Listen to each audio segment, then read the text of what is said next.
So welcome to the webinar on plantar heel pain.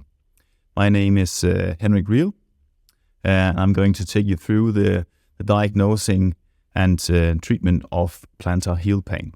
This is a highly prevalent condition, and during the course of a lifetime, 1 in 10 will suffer from plantar heel pain.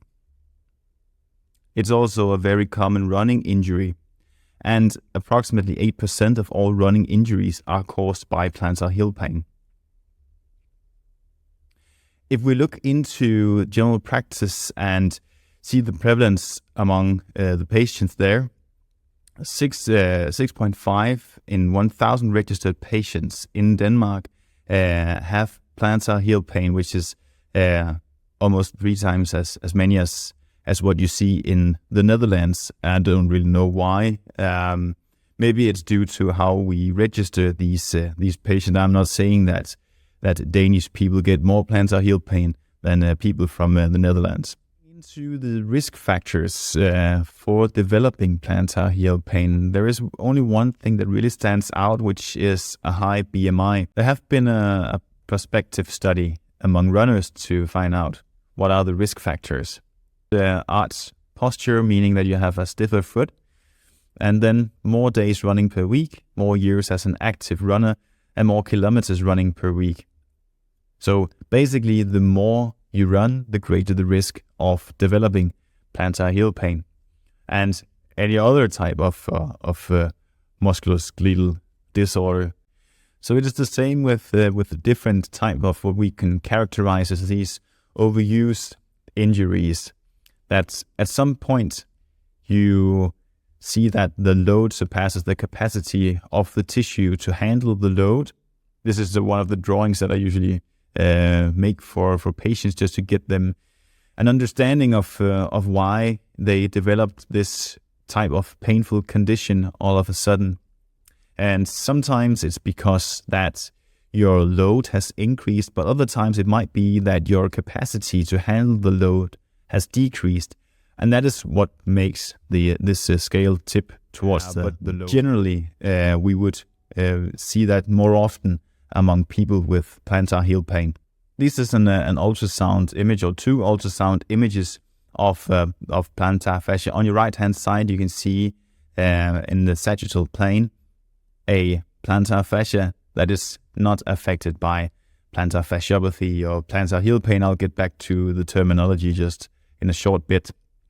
It's much easier when we place the markers that we use for measuring the thickness of the plantar fascia, and it's a lot easier to identify it. But on the left hand side, you can see this increased thickness from a painful fascia. You also see increased hypoechogenicity, so you see these darker areas within the plantar fascia, similar to what we see in tendons and tendinopathy. So when we do the measurements, we try to place markers and then measure perpendicular to the skin, like so.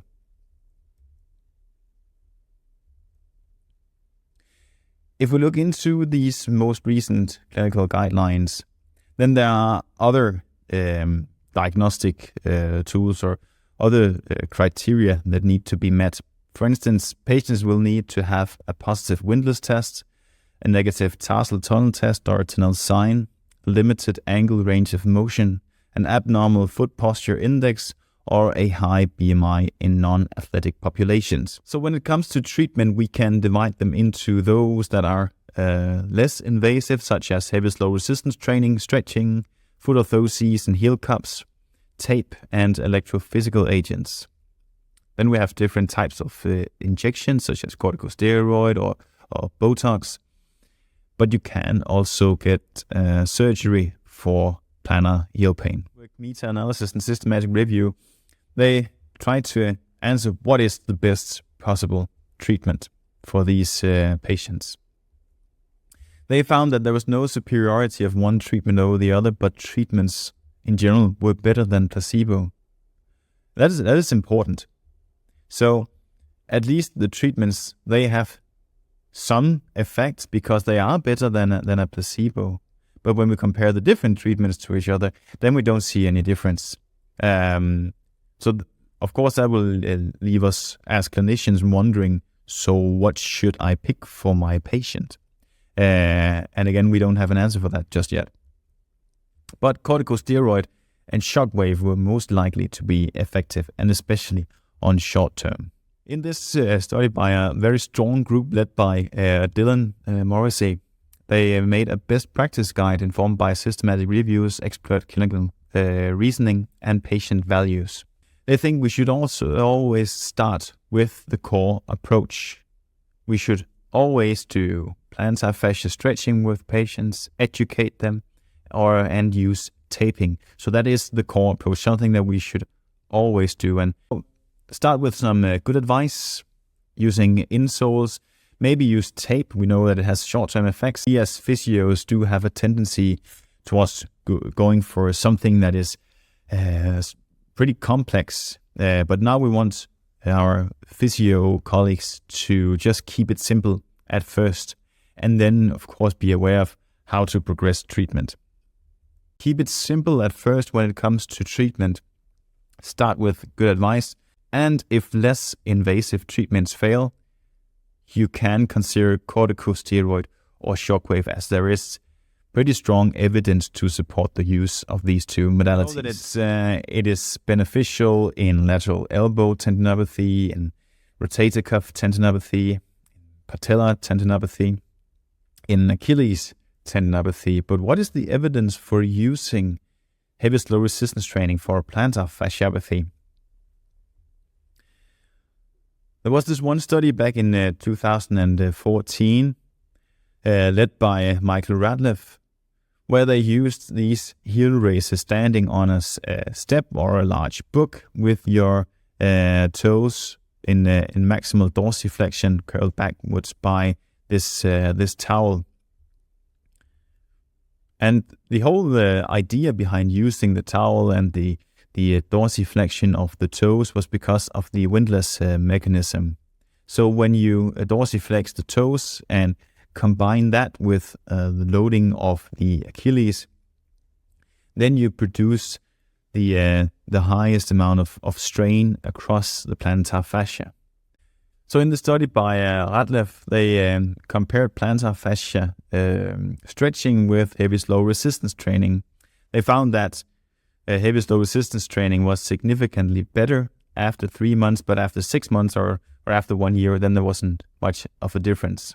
So in the end, you'll end up the same whether you use stretching or you use heavy slow resistance training, but you'll just improve quicker if you use heavy slow resistance training. They were no better at reducing pain acutely than isotonic or walking, but none led to clinically meaningful pain reductions on group level. So we shouldn't really use heavy slow resistance training or isometric exercises, or at least we shouldn't use it for acute pain reductions. Of course, we can use it for patients, but we shouldn't sell it to them as a way of experiencing an acute pain reduction. If they do, of course, because some actually did, but that should not be the reason why we choose to perform exercises. It should be for long-term rehabilitation. So this is the protocol used. Half of those that had seen a physiotherapist at the hospital would still have symptoms 10 years after, which really emphasizes the importance of trying to do more for these patients.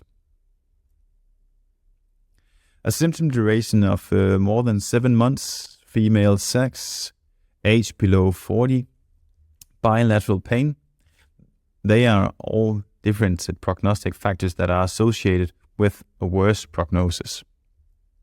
But the BMI, the plantar fascia thickness that we have measured using ultrasound, the presence of a heel spur, these are factors that do not play a role in the prognosis. So what I would usually say to patients, of course, depending on how long they have had symptoms when they see me, is that this is probably going to take just a couple of months if this is treated, but maybe even more for some people. and that can help to match expectations. This is a study from Australia and Glenn Whittaker. They had already performed a randomized controlled trial where they compared foot orthoses and an injection with a corticosteroid. And the cool thing about it is that afterwards they looked into the different variables that may predict the response to the different treatments that they used. And I hope to see more of these studies in the future, especially considering that in recent times or during the past maybe 5 or 6 years when we when we do these randomized controlled trials, we rarely see any difference, but a large variability in how different patients respond to treatment. So maybe we should now try to see more about whether or not we can use these predictors as a way of helping us decide which treatment is the best possible treatment for this patient that is sitting in front of us.